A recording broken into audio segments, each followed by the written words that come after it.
And hello, YouTube, and welcome back to another episode of the Zone TV Movie Entertainment with me, your host, Jonathan. Once again, bringing you my thoughts and movie review for the brand new DC adaptation of DC's Blue Beetle. Now, Blue Beetle is the newest DC film, not to be confused with DCEU. It's still stuck in the DCEU universe, or supposedly it's its own thing. I don't really know. But anyway, it's a new DC film. It's here. I finally got to see it, and it tells the story of a young man named Jaime Reyes. You know, he's a family guy. He lives with his family. He's got his family. He went up to college, comes back. You know, he wants to help out his family as much as he can by trying to get a good job. And you have in a company called TechCore, and you know, he's trying to get a good job, trying to provide for his family, until one day an evil woman who basically runs the company, played by Susan Sarandon, shows up, and you know, she wants to build this ultimate tech suit that can pretty much be like the world order police, to pretty much ensure the safety of the world and make a lot of profits out of it, out of a scarab. Now, she's been looking for this thing for years, and she's been looking for it. She can't find it, and she finally finds it. She's trying to figure out how can she use this to incorporate with her technology that she has. Doesn't go well for her, and then her niece, who was supposed to take over the company, he doesn't know, who's no longer in power. She takes the scarab, tries to hide it. The scarab latches itself onto Jaime, and he ends up becoming the known superhero known as Blue Beetle. Kind of like an Iron Man mixed with Cyborg kind of a character, where the scarab is literally attached to his back and it's connected to his brain. They kind of like one person, and they fight crime, and he can basically create anything out of his arsenal, out of this armor. Is pretty much indestructible, and he becomes a superhero.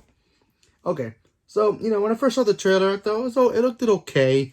You know, the visuals are fine and all that. It just, I thought, like, do I really care anymore about this iteration of the DCEU, due to the fact that we're going to get a reboot soon, and, you know, new faces, new characters. Well, not really new characters, but still. And I gotta be honest, I thought this was a fine little movie. It kind of had a mixture between Spy Kids meets, oh, I don't know, like another one of those you know, little action comedy films. It had some great humor. I thought the family dynamic stuff really worked. I really liked that stuff. The action scenes were top notch. I really thought that stuff was really cool.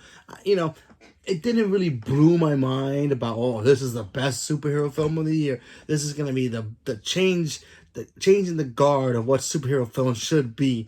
It didn't have any of that, but it was still a fun, enjoyable film. Like I said, the family dynamic was great. You know, Jaime, you know, being very loyal to his family. There were some moments in here that kind of like, oh wow, they actually did that in a superhero film. That's kind of interesting. The action stuff, like I said before, is very, very cool. I kind of like this Susan Sarandon as the you know, the villain, even though she wasn't a physical villain, but she had her big physical villain to fight, you know, the Blue Beetle. You know, she was fine. She wasn't the whole, you know, twirling mustache version, I want to take over the world villain, but she was kind of like that, but not really. So I thought that stuff was cool.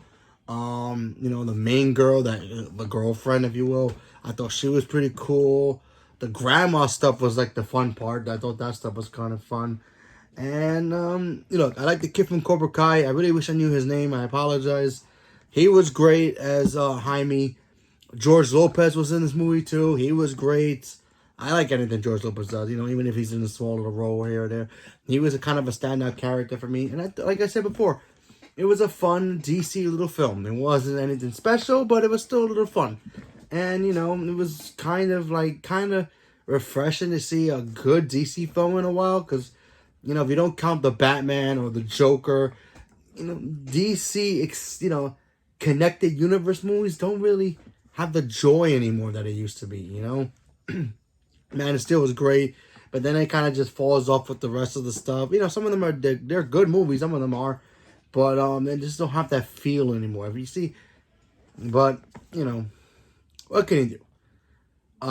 Will it get a sequel? Not sure. There is a post-credit scene, but we'll have to wait and see. But like I said, it's a fun little film. Go check it out if it's still in theaters. I don't know if it is. I know it's not doing I know it's not doing well at the movie theaters right now. But for me, I had fun with it. Just give it a shot. You know, go check it out because, you know, it was fun. Like I said before, nothing special, but it was still a good time. So, leave a comment below. Let me know what you guys thought about the brand new DC film Blue Beetle. Are you guys big fans of the character? Did you guys play him in Injustice? Watch him in the cartoons? Leave me a comment below. Let me know what's your favorite moment about Blue Beetle, the character. Why that's in the video games, the cartoons, whatever, comic books, whatever. Leave a comment below. Let me know what you guys thought about the film, if you saw it, and stay tuned for more. Thank you very much, and have a good day.